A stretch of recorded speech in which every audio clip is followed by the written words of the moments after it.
So you've heard yoga is good for you. Maybe your doctor recommended you should try yoga. You saw it online. It's kind of everywhere right now. Or maybe even a friend recommended yoga to you. And you thought, I don't do yoga. I'm not good at yoga. I'm not flexible. Yoga scares me. These are the most common objections I hear from people when thinking about starting a yoga practice.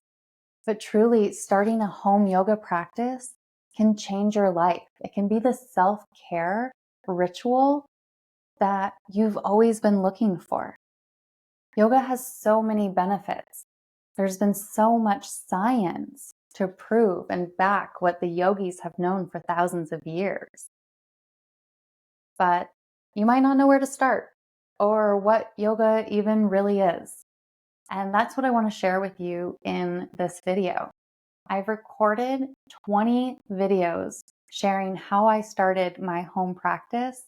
I share foundations of yoga and how you can make a consistent yoga practice sustainable and work for you. In this series, I cover things like how to be consistent, what yoga is, what yoga isn't. I cover foundations of yoga like the Yamas and the Niyamas, the personal and social ethics of yoga, how you can take yoga off your mat, that yoga is not just a physical practice with our body, but that we can use our body to help train our minds. And we can also use our yoga practice to help us release that which is no longer needed. So everything is energy. Emotions and thoughts are energy. Experiences are energy. And if we are not properly digesting, assimilating, or discharging this energy, our body is an intelligent being and it's storing the energy for later. When it stores the energy, it's creating some congestion in the body, or what my teacher calls residues. When there's residues or congestion spots in the body, blood flow and new oxygen is not able to make it to these places, which causes pain. This is all by way of the nervous system. Our nervous system is communicating and it's intended to do this. We just haven't been taught that maybe our hip pain is actually emotional pain from repressed emotions from who knows when. Most of us have been conditioned to suppress or repress our emotions, that anger or sadness shouldn't be displayed or felt.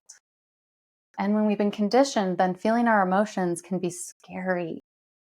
Yoga helps us to create space to be with our emotions, to allow them to flow through our body and to let go, releasing the residues, releasing the tension. It also helps us to address emotions in real time. So we are not storing emotions or energy for the future. It's helping us create less pain, more ease for the future, and it's helping us clean up the past, all by bringing us into the present moment. It's something you'll really have to feel for yourself to develop your own relationship with yoga. Yoga means to unite or to yoke.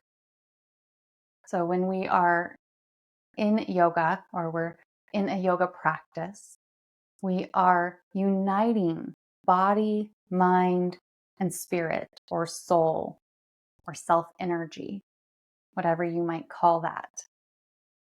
When these are in harmony, when these are connected, we experience ourself, we experience our health and our wellness.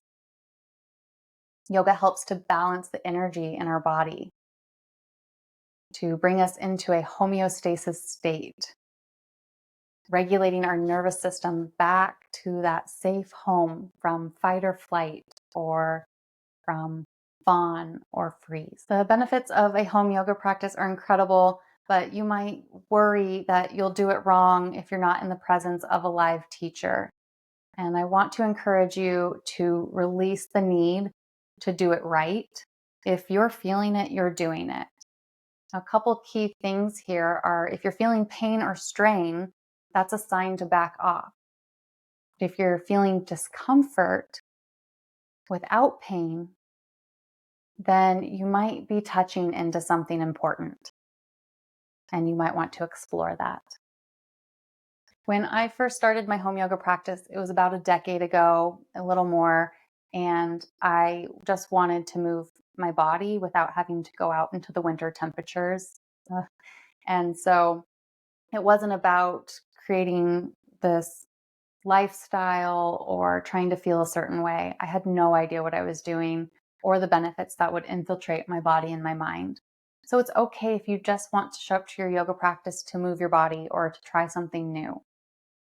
What you might experience is the same thing I found, which was this Zen like feeling. I don't know how to explain it any other way. This peaceful feeling that would come over me after my yoga practice. I was chronically anxious. I had tension headaches. And when I came to my yoga practice, I had this moment of peace. And I just wanted more of that. I didn't know it was going to ripple out into my life so much. And it sent me on a journey on how to find how it works so I could share it with you. You don't have to go to the depths of yoga for yoga to work for you in your life. You can find a teacher who has the tools and is ready to share them with you so that you can take the bits and pieces that you need that will be practical in your life, that will help you stand strong and confident in your body and soul. I really love yoga. This has been a passion project of mine for a long time, and I'm just so excited to finally bring it into this world. Throughout the series, if you have questions, you want to know something more, please leave it in the comments. I'll respond in the comments, or at the end of the series, I will compile all the questions together in one video. If you have a question, it's very likely somebody else does too. And if I need to be more clear, that's helpful for me also. You're starting the journey of a lifetime, and I'm so honored to be on it with you. Don't forget to include me throughout the series, and please do subscribe so that you get notifications when the new videos are out. I offer practices on Sunday and Wednesdays, so you could begin right away with me and start practicing wherever you're at. I can't wait to get started. I'll see you soon.